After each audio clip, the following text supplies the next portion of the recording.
Terima kasih bagus, terima kasih. Betul sekali Pak Ketua Panitia. Mas Gareng, Mbak Elisa, terima kasih sudah menghibur warga masyarakat Pedalangan. Silakan berpamitan.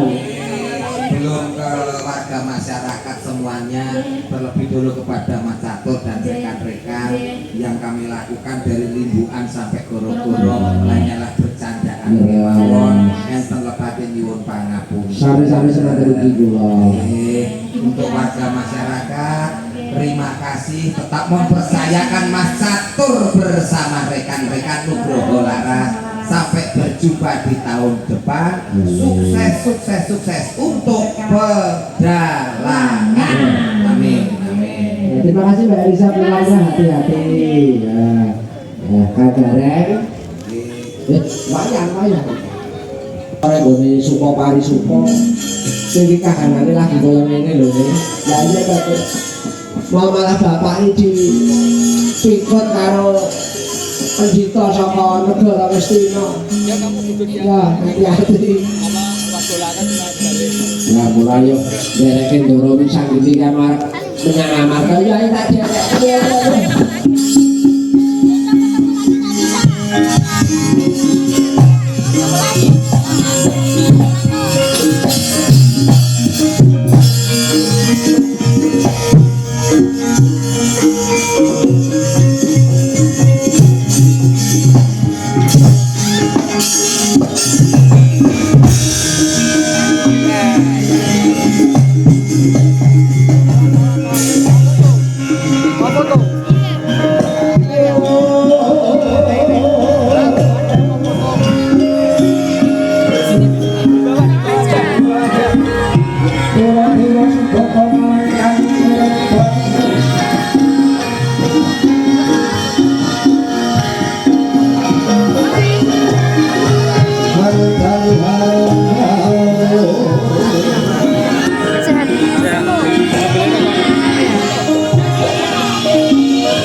yang kawin kadilan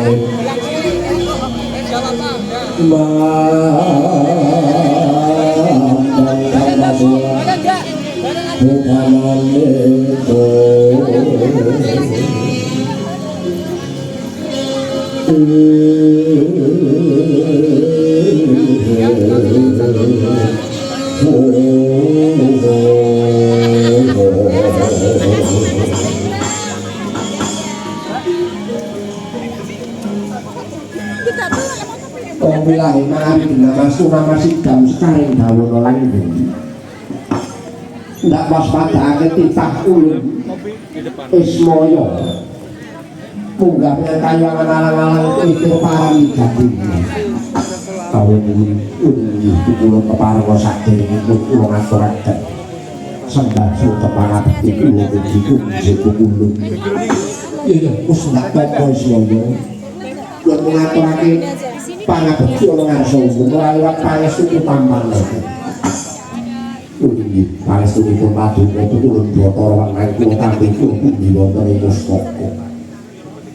Ana wigati apa Ismaya sira saka ragane Resi Semar. Munggah ana ingkah iwangan alang-alang kulitir. Kawula ugi waleh-waleh menapa kula badhe nyuwun katerangan. Kenging menapa angin kula badhe ambangun jiwa wonten ing karang kadempel minggahipun ing negari Ngamarta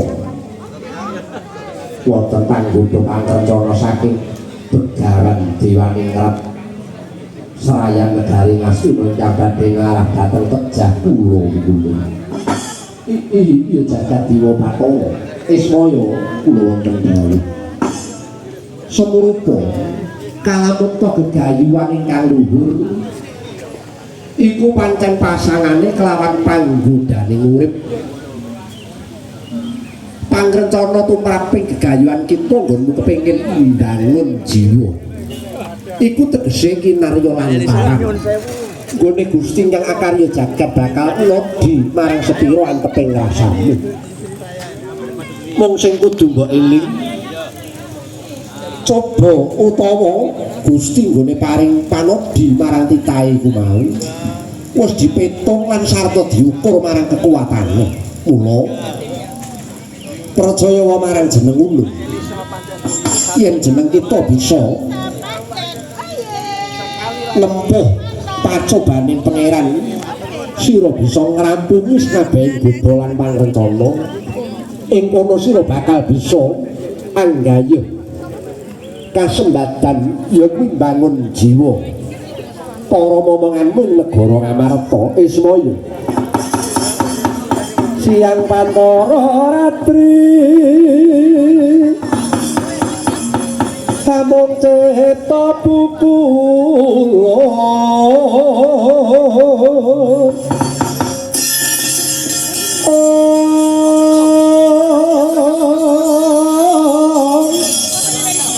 tanpa lian kaeksin mila katur ingkang cundha maneh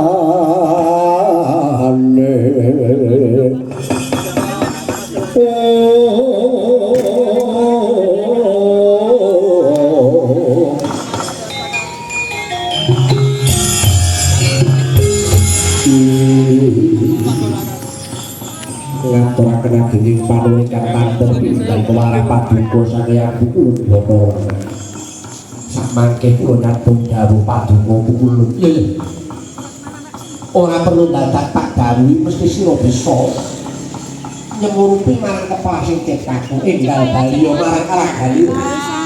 Padangno lelakon iki tuntas kok gayane nggon bakal bangun jiwa yen pamit nyuwun tambahan pangestu paduka.